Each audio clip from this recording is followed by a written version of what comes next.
Bonsoir à toutes et à tous. Merci d'accueillir Monsieur René Moreno, conseiller régional représentant Madame Carole Delga, présidente de région.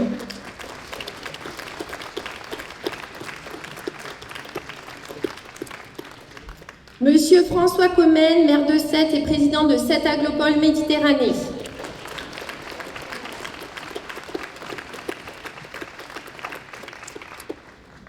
Mes collègues maires et élus des communes de Ballaruc-les-Bains, Bouzigues, Cournon-Sec, Frontignan, Gijan, Loupian, Mèze, Montbazin et Vic-la-Gardiole.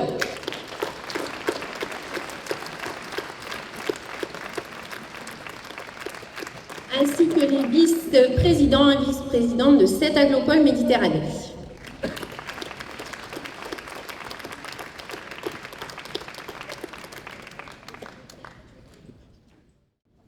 Donc, mesdames, messieurs, des autorités civiles, religieuses et militaires, Monsieur Millet, commandant de la compagnie de gendarmerie départementale de Pézenas, mesdames, messieurs, les présidents des associations, chères Poussanaises, chers Poussanais, chers amis. Pour clôturer 2023 et débuter 2024, nous avons fait le choix de vous faire découvrir ces femmes et ces hommes qui font le service public de notre commune et qui chaque jour, tout au long de l'année, œuvrent aux côtés de l'équipe municipale et travaillent sans relâche pour vous offrir une vie plus propre, plus sereine, plus verte, plus dynamique, plus solidaire et plus épanouissante. Nous tenions à leur rendre hommage et à leur redire combien nous savons que leur travail à nos côtés est important. Alors, merci à Madame Borin, notre nouvelle directrice des services, qui nous accompagne depuis le 1er août, au cadre qui l'entoure, ainsi qu'à l'ensemble des membres des agents municipaux. Je tiens à leur répéter que, sans leur implication, nos projets, aussi beaux et ambitieux soient-ils, ne pourraient être réalisés. Ils sont nombreux dans la salle ce soir, et je veux leur dire qu'ils peuvent être fiers du travail accompli au quotidien, que leurs qualités techniques et humaines font la richesse de notre collectivité, et que je suis fière avec mon équipe de travailler main dans la main avec eux chaque jour. Je pense que nous pouvons les applaudir. Merci.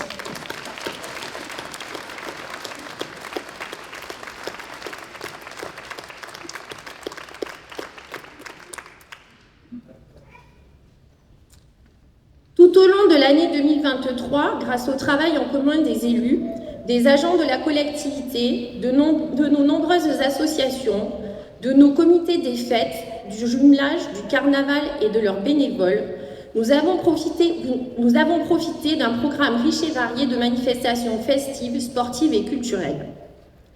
La liste serait trop longue pour toutes vous les citer. Mais voici quelques temps forts que nous avons partagés en toute convivialité. La Night Color de Cassou, qui a lancé le début de l'été en rassemblant plus de 3000 personnes. Nos 3 jours de fêtes locales, les assiettes gourmandes avec les pouces sans fin, les estivales de Thau et les samedis du sport organisés par Sète Aglopole Méditerranée. Les nouveautés comme les lotos du jeudi et les sports du lundi, place de la mairie, qui ont connu un vif succès et qui seront donc reconduits cette année. Les 10 ans officiels de notre jumelage avec la ville de Larciano, que nous avons célébré à l'occasion de la Foire de la Sainte-Catherine, en présence de Madame le maire Lisa Mudei et de nos amis italiens. Au cours de cette journée, la reine du carnaval 2024 et ses 2 dauphines ont été élues. Elles sont parmi nous ce soir et nous accompagneront tout au long de l'année. Merci d'accueillir chaleureusement notre nouvelle reine Cassandra et sa première dauphine Candice.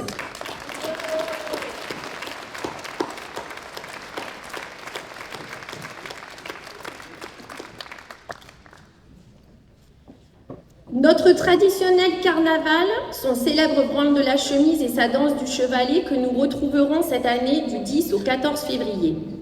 J'en profite pour remercier le comité carnaval et tous les carnavaliers qui donnent de leur temps pour faire vivre nos traditions et pour à nouveau inviter mes collègues élus à prendre part à ce temps fort avec nous.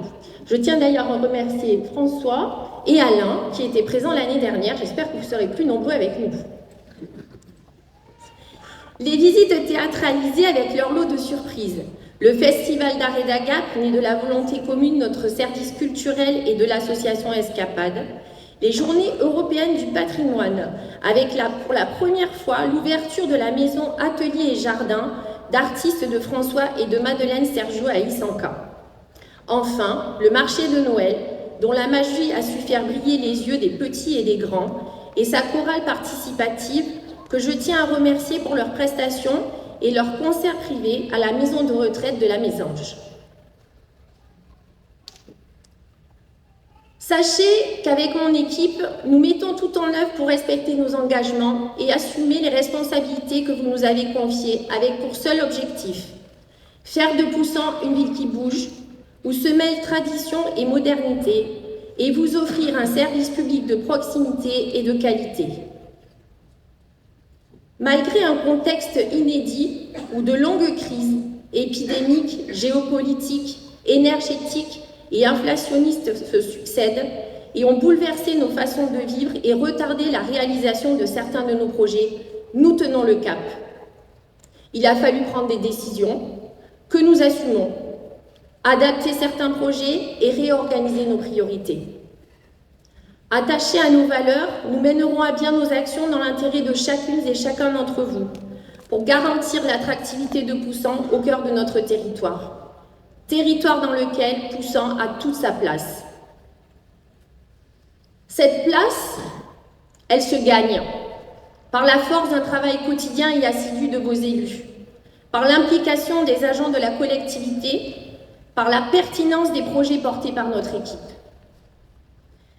Des investissements répondant à l'évolution de notre commune, à hauteur de plus de 8,5 millions d'euros pour la période de 2020 à 2023, soutenus depuis le début du mandat à hauteur de plus de 3 millions d'euros de subventions obtenues de nos partenaires qui sont l'État, la région, le département, Cet Aglopole, Héro Énergie, la CAF, la Fondation du patrimoine et nos partenaires privés, que je tiens très sincèrement tous à remercier au nom des Poussanais. Poussan change. Et nous devons ensemble porter ce changement pour construire le Poussan de demain, et nous devons être fiers de notre ville, de ses espaces qui fleurissent, de son riche tissu associatif, de ses écoles qui se modernisent, de ses traditions qui perdurent, de son patrimoine architectural et naturel, de ces moments de fête que nous partageons tous, de ces projets structurants qui se concrétisent et de ces nouveaux services publics qui voient le jour. J'espère que, comme moi, vous êtes fiers des petites graines que nous semons depuis le début de notre mandat, qui germent et qui petit à petit permettent à notre ville de s'épanouir. Comme je suis fière de vous annoncer qu'après avoir retenu en juin notre candidature à l'ouverture d'un dispositif de recueil permettant la réalisation des cartes d'identité et des passeports au sein de notre mairie, la préfecture, début décembre, a acté la labellisation d'une maison France Service à Poussan, reconnaissant ainsi la centralité de notre ville dans notre territoire. Après plus d'1 an de travail, de formalités administratives et de nécessaires travaux de mise en conformité de la salle du Chevalet, réalisés par les agents du service technique, le futur espace ouvrira très prochainement ses portes et sera inauguré par Monsieur le Préfet le 19 mars prochain.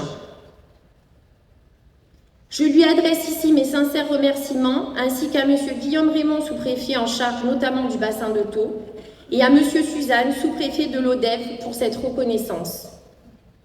Mais France Service, c'est quoi, me direz-vous? C'est un guichet unique qui vous donnera, entre autres, accès en un seul et même lieu aux principaux organismes de services publics. Le ministère de l'Intérieur, de la Justice, les Finances publiques, Pôle emploi, l'assurance retraite et maladie, la CAF, la MSA. 2 agents formés et disponibles vous accompagneront dans vos démarches administratives et numériques et 6 postes informatiques en libre service seront à votre disposition. Nous voulons une ville plus verte, car nous sommes tous conscients que pour lutter contre le réchauffement climatique, nous devons changer nos comportements et nos modes de consommation. Pour cela, notre plan de sobriété énergétique avance. Les études sur nos bâtiments communaux sont terminées et vont orienter les futurs travaux. Certaines réalisations ont déjà débuté, comme sur notre stade d'honneur le passage de l'éclairage en LED, le changement de plus de 130 points lumineux extérieurs en LED pour la somme de 0 € dans le cadre du dispositif lancé par le ministère de la Transition énergétique auquel la commune a répondu. D'autres projets vont rapidement débuter, comme l'installation de panneaux solaires avec la coopérative citoyenne Envolte-toi sur la toiture du dojo, ainsi que le remplacement de son éclairage intérieur. Le développement durable, c'est aussi travailler vers les mobilités plus douces. L'installation par le département de la passerelle qui reliera le rond-point de la Capitelle à la piste au bord de l'étang a pris du retard. Mais Christophe Morgaud, notre conseiller départemental, qui vous prie de l'excuser car ce soir il avait ses vœux aux agents, m'a confirmé que le 20 janvier, donc demain, les travaux débuteront. L'aménagement de la piste cyclable qui relie Poussan à Gijan, porté par 7 aglopoles Méditerranée, a quant à lui débuté et il vous sera proposé de participer à un groupe de travail sur un plan de circulation à vélo. Votre participation est importante car nous voulons une ville plus citoyenne. Vous impliquer dans l'amélioration de votre cadre de vie est une de nos volontés. C'est pourquoi vous êtes régulièrement invités et consultés sur les aménagements et les travaux, notamment dans vos quartiers, comme dernièrement pour la végétalisation du plan Victor Hugo. Que des projets participatifs vous sont proposés comme le permis de végétaliser, la forêt des naissances, et qu'avec cette volonté de vous rendre acteur de votre ville, le comité citoyen a été mis en place au cours de l'année 2023. Ce comité est constitué au départ d'habitants tirés au sort sur les listes électorales. Il est politiquement neutre et composé de femmes et d'hommes et permet à des poussanés de s'investir concrètement dans la vie de notre ville. Sachez que 5 places sont encore disponibles, alors si vous êtes intéressés, n'hésitez pas à candidater. Ces membres sont présents dans la salle et je souhaite que nous les remercions pour leur engagement. Merci.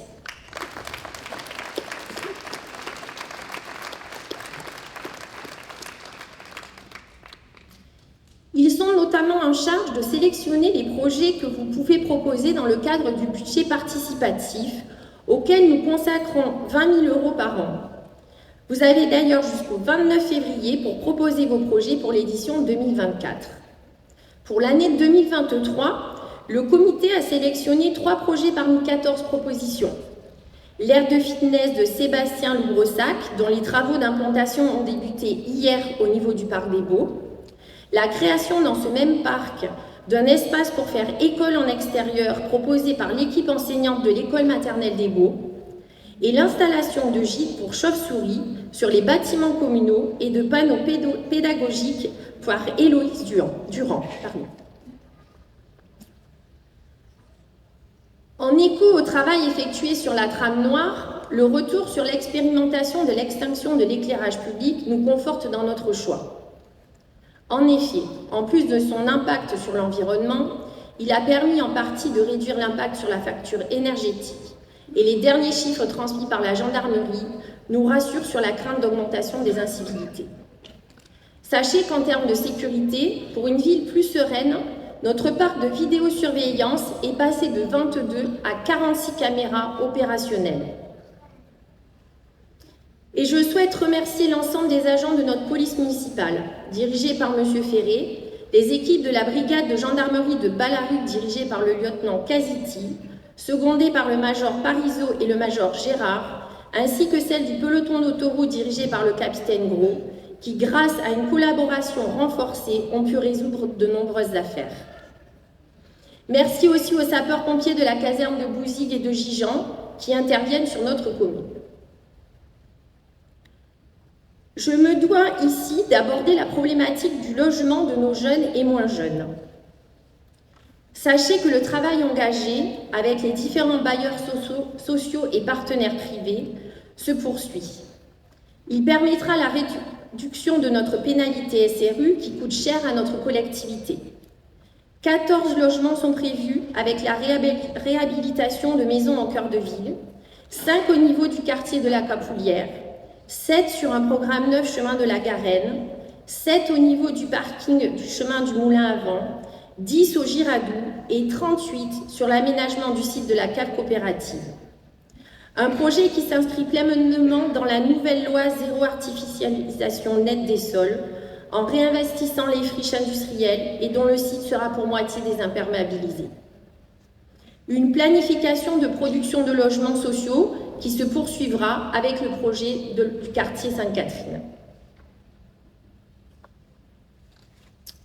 Concernant nos projets, les chantiers de requalification de nos grands axes routiers sont terminés, comme la rue Marcel Palatte avec son passage en sens unique, la phase 2 de l'avenue de la Gare, l'installation des feux du Pérou et le chemin du Girardou, lui, arrive à son terme. L'année 2024 verra enfin s'ouvrir les portes des halles rénovées. Avec du retard, je vous l'accorde. Mais vous savez combien les femmes sont coquettes. Et du haut de ses 118 ans, notre vieille dame a eu besoin d'un peu plus de temps pour se refaire une beauté et retrouver tout son panache d'antan, et ainsi pouvoir accueillir marchés, expositions, concerts, animations diverses. Le parc des Braux prendra enfin forme. Après plus de 6 mois de travail avec les services de l'État, et vous offrira un lieu fortement végétalisé, comprenant des espaces de promenade, des jeux pour enfants, dont des jeux PMR, comme sur les parcs de jeux de Véronique Hébert et de la Gare que nous avons réhabilités, et des espaces multi-activités, dont un pump track. La création du nouveau restaurant scolaire, dont la première réunion d'installation de chantier aura lieu en février, marquera le début de 9 mois de travaux et nous permettra d'accueillir plus de petits poussanés dans un lieu moderne et adapté. La désimperméabilisation des cours débutera, elle aussi, fin février, par la maternelle et se poursuivra en élémentaire dans la continuité des travaux de réhabilitation globale de l'école des Baux, du service enfance-jeunesse et des salles d'accueil péri- et extrascolaires.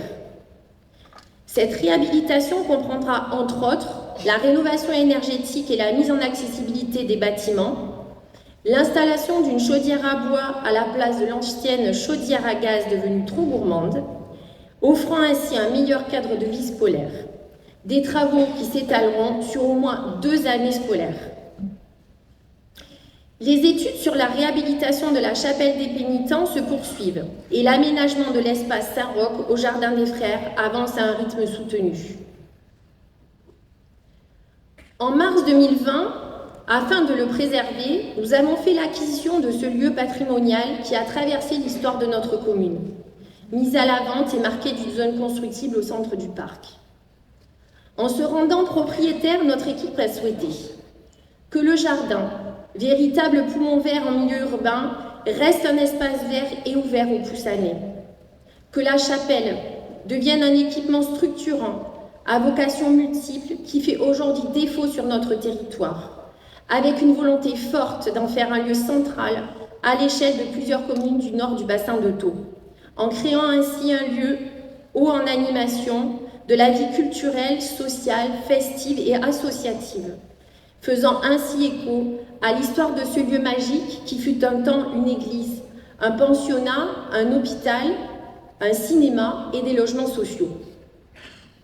De par sa position géographique empreinte d'une centralité privilégiée, la ville de Poussan sera ainsi en capacité d'offrir, à travers cet équipement implanté en cœur de ville, un lieu regroupant le Centre communal d'action sociale, la Maison France Service, l'antenne de la mission locale d'insertion pour les jeunes, les différents partenaires institutionnels liés à l'emploi et à l'insertion économique et sociale, un espace d'exposition, des bureaux en coworking en lien avec le tiers-lieu de la Palanquée et une bibliothèque ludothèque en lien avec le réseau des médiathèques de cette aglopole. La reconnaissance au titre de projet supracommunal par cette aglopole a permis le vote en conseil communautaire d'un fonds de concours spécifique de 300 000 €, en plus des 300 000 € de fonds de concours classiques déjà obtenus pour ce projet. Merci à tous mes collègues pour ce vote. Merci, Président. Soyez fiers de ce projet. Inspirons-nous du passé pour profiter du présent et construire l'avenir. En début d'année, c'est le moment de prendre de nouvelles résolutions et de se procurer un calendrier 2024. Alors je vous invite à acheter celui de notre nouvelle association des commerçants. Et là, je vous garantis que quand vous l'aurez, vous ne les verrez plus jamais de la même façon. Félicitations à eux pour leur dynamisme et leur audace.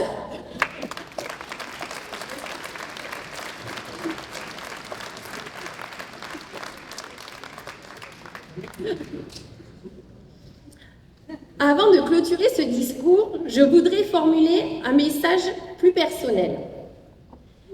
Sachez qu'être mère est un poste que j'assume et que je continuerai d'assumer, même si parfois au quotidien, ce n'est pas toujours facile, et je pense que mes collègues ici présents confirmeront mes dires. Pour assumer ce poste, je pense qu'il faut deux choses essentielles. La première, une équipe sur qui s'appuyer et en qui on a toute confiance. Alors merci à vous tous qui m'entourez, pour l'engagement que vous portez avec passion, très souvent en parallèle d'une activité professionnelle. Je sais les efforts que cela représente et parfois l'ingratitude à laquelle la représentation publique vous expose. C'est de la cohésion de notre équipe que naît la force nécessaire à nos actions. J'en ai les deux côtés du coup. Merci pour votre force d'implication, parce que le travail accompli depuis 3 ans, c'est le travail de notre équipe, soudée et motivée au service des Poussanaises et des Poussanais. Merci.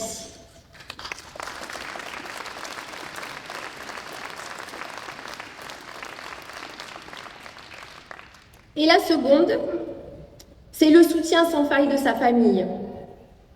Alors, au risque de me répéter, mais je ne le dirai jamais assez, je tiens à remercier mon époux Sylvain et mes enfants Thibaut et Julien.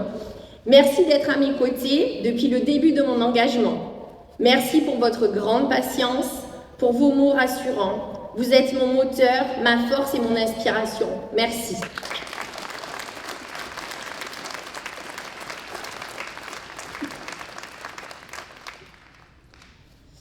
Il est maintenant temps pour moi, et au nom de toute l'équipe municipale, de vous souhaiter une très belle année.